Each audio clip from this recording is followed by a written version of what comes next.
আসসালামু আলাইকুম। বাঙালি রান্নাবান্নার আরও একটি নতুন পর্বে আপনাদের সবাইকে স্বাগত। আজকের পর্বে তৈরি করে দেখাবো কোকো পাউডারের ব্যবহার করা ছাড়াই অল্প সময়ে চটজলদি তৈরি চকলেট কেকের রেসিপি। আশা করছি রেসিপিটা আপনাদের সকলের কাছে ভালো লাগবে। আজকের রেসিপি তৈরি করার জন্য আমি এখানে চকোফান যে চকলেট কুকিজগুলো পাওয়া যায় সেই কুকিজগুলো ব্যবহার করেছি। তবে আপনারা চাইলে যে কোনো টাইপের চকলেট বিস্কিট এই কেক তৈরির কাজে ব্যবহার করতে পারবেন। আমি সবগুলো বিস্কিটকে একটা বাটির মধ্যে নিয়ে নিয়েছি আর এই বিস্কিটের মাঝে যে ক্রিমগুলো আছে সেই ক্রিমগুলোকে আলাদা করে নিচ্ছি। সবগুলো বিস্কিটের ক্রিমই যখন আলাদা করে নেওয়া হয়ে যাবে তখন বিস্কিটগুলোকে খুব ভালোভাবে গুঁড়া করে নিতে হবে। চাইলে ব্লেন্ডার ইউজ করতে পারেন, আবার চাইলে শিলপাটায়ও বেটে এই বিস্কিটগুলোকে গুঁড়া করে নিতে পারেন। তবে যেভাবেই গুঁড়া করেন না কেন গুঁড়াটা যাতে মিহি হয় সেই দিকে খেয়াল রাখতে হবে। এর মধ্যে কিন্তু বিস্কিটগুলো গুঁড়া করে নেওয়া হয়ে গেছে, এখানে প্রায় 1.5 কাপের মতো আছে। এবার এর মধ্যে 1 চিমটি লবণ দিলাম, আধা চা চামচ দিলাম বেকিং পাউডার আর 1/4 চা চামচ বেকিং সোডা।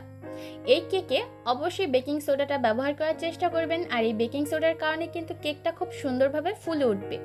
এবার ভালোভাবে নেড়েচেড়ে মিশিয়ে দিচ্ছি, আর মেশানো হয়ে গেলে এর মধ্যে দিয়ে দিলাম 2 টেবিল চামচ আইসিং সুগার। আমরা সাধারণত যে চিনি খাই সেই চিনিটা ব্লেন্ডারে গুঁড়া করে নিলেই কিন্তু আইসিং সুগার তৈরি হয়ে যায়, চাইলে পাটায়ও বেটে নিতে পারবেন। এবার ভালোভাবে নেড়েচেড়ে মেশানো হয়ে গেলে এর মধ্যে অল্প অল্প করে দুধ দিয়ে একটা ব্যাটার তৈরি করে নিতে হবে। আর দুধটা আমি কাঁচা অবস্থায় ব্যবহার করেছি, আমি কিন্তু জাল করে নিইনি। এবার অল্প অল্প করে দুধ দিতে হবে আর মিশ্রণটাকে খুব ভালোভাবে মাখিয়ে নিতে হবে। কোনোভাবেই দুধটাকে একেবারে ঢেলে দিবেন না, এতে করে মিশ্রণে দুধের পরিমাণ বেশি হয়ে যেতে পারে। অল্প অল্প করে দিবেন আর এভাবে করে খুব ভালোভাবে মিশিয়ে নেবেন। এর মধ্যে কিন্তু কেকের জন্য ব্যাটারটা একদম রেডি, আর এর কনসিস্টেন্সিটা আপনারা নিশ্চয়ই দেখতে পাচ্ছেন। আর এরকম ঘন করেই আপনাকে মিশ্রণটা তৈরি করতে হবে, তাহলে কেকটা পারফেক্টভাবে ফুলবে। এবার কেকের এই ব্যাটারটা একটা মোল্ডে ঢেলে নিব, আর তার জন্য মোল্ডে আমি আগে থেকে কাগজ বিছিয়ে তেল মাখিয়ে নিয়েছিলাম, এতে করে কেকটা হয়ে যাওয়ার পর খুব সহজে তুলে নেওয়া যাবে। এবার কেকের ব্যাটারটা বাটির মধ্যে ঢেলে নিলাম।